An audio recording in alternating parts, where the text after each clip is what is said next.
Good afternoon. My name is Scott Kampschafer, and I'm a clinical social worker here in Austin, Texas.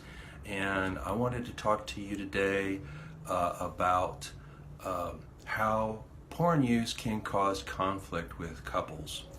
And this is something that I encounter quite a bit with my private practice clients, especially the men that I work with, who come in and they know they have a problem with viewing porn, and their wives and spouses know that they have a problem with viewing porn, except there seems to be some uncertainty about how to get the partner, get the man to stop looking at porn.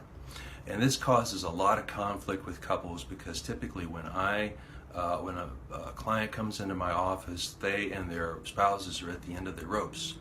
And so depending on how things go, the couple can either wind up reconciling, or they can wind up getting divorced or separated. And the second is a terrible alternative, considering the problem is very treatable and it's very workable.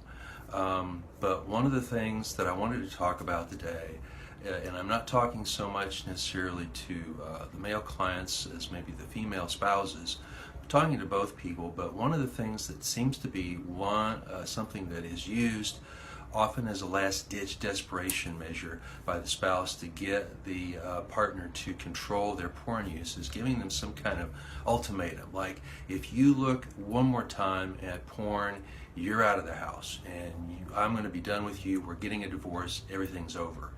This tends to be again, what I call a desperation measure on the part of the partner to try to exert some control over a spouse and their porn viewing, that who is essentially basically saying, I can't control it myself, and I need your help and support in doing this.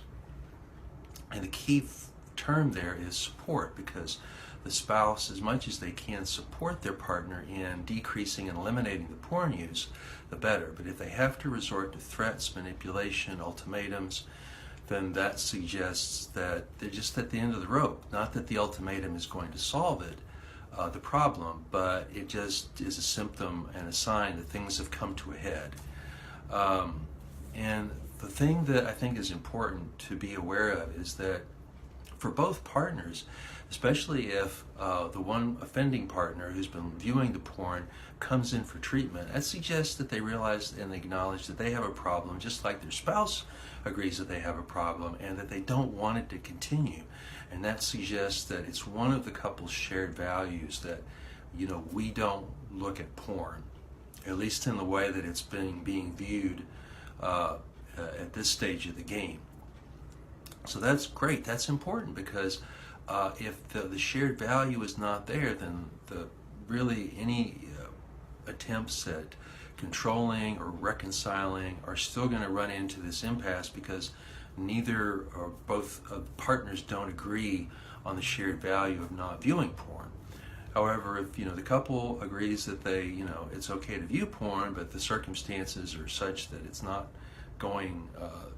right the way it is, then that's another set of problems. But for this discussion, we assume that both partners have the shared value that somehow porn viewing is not agreeable with the understandings they have about how they're to behave in the relationship with each other.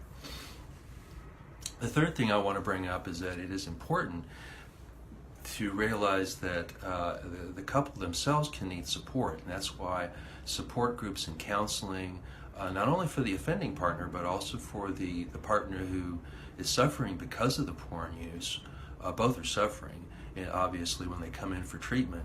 But whether it's a 12-step support group, or just a generic support group, or group therapy, or individual counseling, or couples counseling, if both partners are open to support in some way, shape, or form, that bodes well for the future path and trajectory of the relationship. If it's all blamed on one partner or the other, then it's hard to make progress. And then, of course, that's part of how ultimatums, what gives rise to ultimatums. So that's really the gist of what I wanted to talk to you all about today. And the other thing is to let you know that if you are in the Austin, Texas or Central Texas area and you are a man who has problems with your porn viewing, you can come to see me, you can call me, and I can give you a free consultation to let you know and give you a better idea of whether working together would be something that would be helpful. I'm also putting into my latest monthly newsletter some ideas and the practices that can help with to being able to decrease and eliminate porn use or sexual imagery, depending on how you want to look at it, for the partner who suffers because of them using it. So I wish you all the best, and thank you for watching. In terms of, I wish you the best in terms of mental health, sexual health, and all that good stuff. And take good care, and bye for now.